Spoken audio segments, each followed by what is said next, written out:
It's clobbering time. Sorry, I had to throw that out there. Johnny and Ben are here. We finally have all of the Fantastic Four. But where have these two been lore wise? And does Reed have a solution for all of New York being turned into vampires? Let's talk about it. Hi, my name is Riddler. Wrong universe, I know. And welcome to Marvel Rivals Season 1, Solid as a Rock. So, in this case, our story starts with Johnny Storm, who is talking about why he's sort of the perfect hero to be holding the line against the nigh infinite numbers of Dracula's horde. While vampires in the Marvel Universe don't out and out have a weakness to fire, they do burst into flames when under the sun. So clearly, it's not great for their physiology. Johnny, also much like his actual mechanics in the game, is very good at staying very far away from these vampires and essentially just toasting them before they get a chance. And even then, when he is walking around, it's very hard to bite into a guy that can instantly turn his body into superheated plasma. Makes it a little tricky to turn him into a vampire or to drink blood from him, both of which are the goals of these vampires, of course. In fact, he's smoking these fools with really no effort on his part, to the point where he makes it a actual point of his to blast these vampires sticking closest to Dracula's castle. And very purposefully, he's doing this to hopefully piss off Dracula, which is the most human torch thing that I have heard in weeks. He muses that Ben is also probably quite hard to bite into and is confident that New York superheroes would be the ones to save New York. Johnny is then forced to confront an uncomfortable reality. He can only count on one hand the number of superheroes that are even left. Obviously, there is his family, Ben Grimm, Susan Storm, and Reed Richards, that are making the hold against New York, as the Fantastic Four are known to do, but the number of their allies is slowly dwindling. Specifically, Johnny goes out of his way to mention not only Blade, but Moon Knight, Scarlet Witch, and Squirrel Girl, and of course, his good personal friend, Spider Man. So, despite being pretty sure that the thing is just fine, he decides to double check and he goes to Benji with the number of people on board fighting against him. Johnny has a bit of a conflict of interest.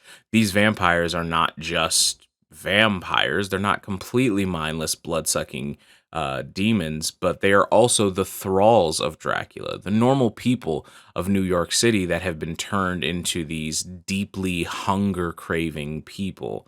And he knows that there have been cases, in the case of several people in the Marvel Universe, that have mentally resisted the urge to feed. Because being a vampire doesn't implicitly make one a mindless being, it just fills them with an overflowing hunger that is very difficult for the average person to manage. So, feeling worried, as I mentioned earlier, he goes to go check on the thing, Ben Grimm. But on the way, Johnny is harassed by a giant stone vampire dinosaur. Don't ask.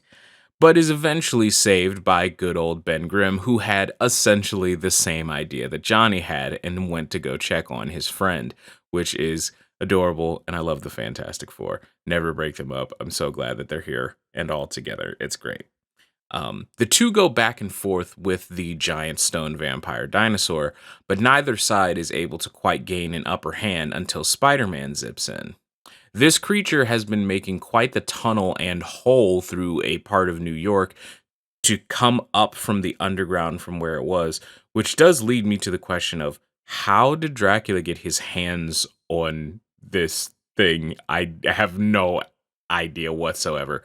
Bro he never sleeps. He's always doing something nefarious. But between the fireballs, living rocks, and spider webs, they manage to bind the creature down, and Johnny goes supernova. Now, being both undead and a rock monster, the heat doesn't do much to the creature, but the force sure does, sending the charred fragments of the stone thing down the mole hole that it came out of. Once again, don't ask why it's a mole hole. Don't worry about it. Presumably, at this point in time, this is when the Human Torch and Spider Man start patrolling New York together, as we see in Spider Man's story. And Spidey is informed that Blade has made his way to New York shortly after Blade, Spider Man, and the Human Torch, quote unquote, fight Dracula, and Blade is captured. I believe that is the essential timeline of events. But then, also around the same time that that is happening, we jump back over to Ben Grimm. He's traveling through New York being harassed by the Yancey Street gang, despite the fact that he is trying to fix things in his old neighborhood. He saves a small child from being jumped by a vampire and knocks the Fenger's teeth out with one punch. Afterwards, he helps the child up and asks him to help the thing track down a friend of his. It is revealed that Ben is looking for T'Challa, and he's doing so, assumedly, sometime after T'Challa's second chapter. The boy doesn't know for sure, but what he does know is that there's new competition in town. Someone is gathering fangers in Washington Square Park, and it ain't Dracula. Ben hurries over and sees a bundle of vampires training in martial arts, doing the same training, in fact, that the Black Panther does in his combat. He knows that this is definitely not a coincidence and lets them finish up so he can follow wherever they go afterward. He kicks down the door to their hideout and tells them all to move, and before a fight breaks out, King T'Challa steps forward, clad in ornate, pure white armor with fearsome beasts, assumedly panthers, carved into each shoulders.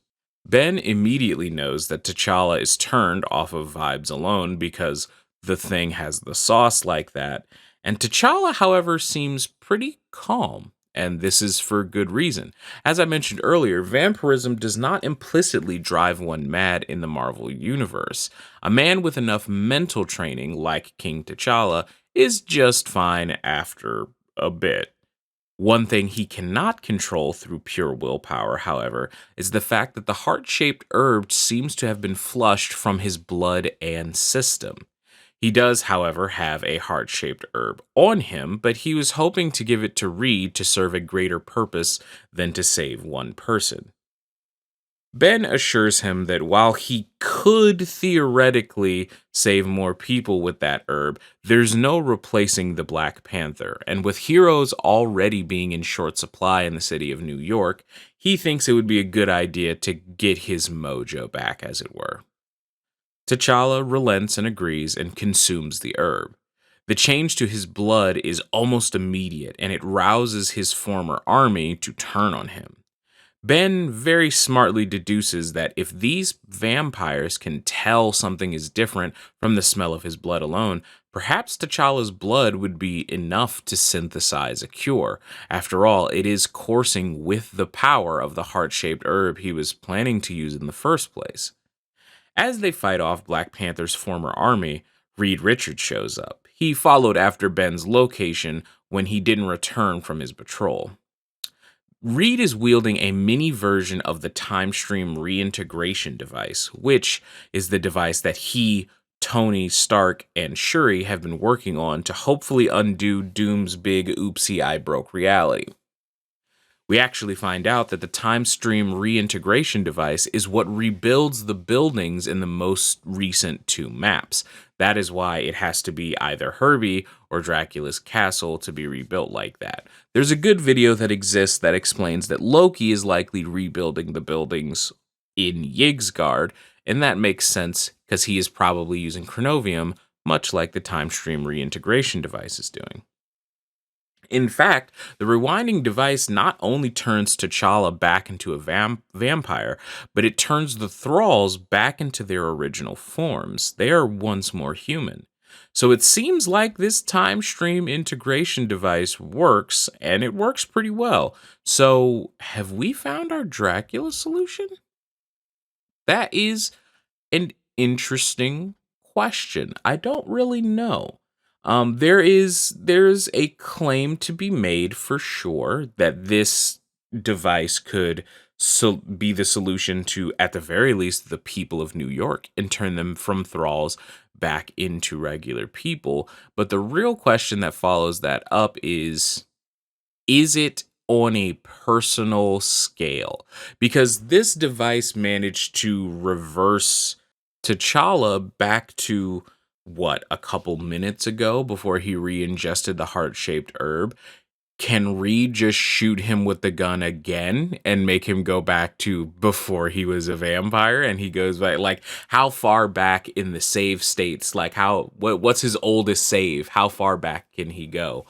Um this is also, as I mentioned, this is the device that we saw talked about earlier, and particularly it comes up in Cloak and Dagger's story, where they are bonded together due to the time stream entanglement, and the time stream reintegration device, I've got to find a smaller way to say those words, is actually successful in resetting them as well.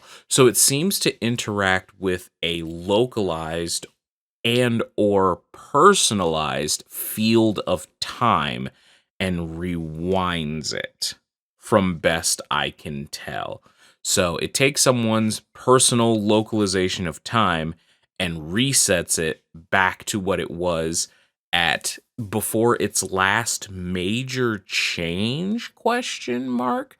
That's obviously, this is all speculation, but I'd like to also point out, give me my credit where it was due. In my video about Chronovium being everywhere, I mentioned that I think the reason we respawn is because everyone is laced with Chronovium. So when we are about to die, the Chronovium rewinds our personal time fields and respawns us in the spawn room. I said that. You can look at the date. It was before season 1.5, and it looks like, based on how the TRD works, that I was completely correct about that. So if everyone is already laced with Chronovium, and that's the reason why they can fight each other, that is essentially confirmed at this point. Um, how how far can you take this then at that point? Could we rewind Dracula to before he was a vampire? Surely not, right? We'll have to see. We'll have to see. Good questions. But that is basically all that I have for you. Sorry, I got a little bit rambly there at the end. Thank you so much for listening. If you liked the video, like the video. Drop me a comment to share your thoughts on what's going on so far, or even how much you're liking the Thing and Human Torch. I've already bought the Human Torch skin. I think he's an absolute blast. Boy, does big damage. It's very, very fun, and so is the Thing. So thank you all so much for watching, and until the next time I see you, drink some water, wash your hands, tell someone you love that you love them, and be good people.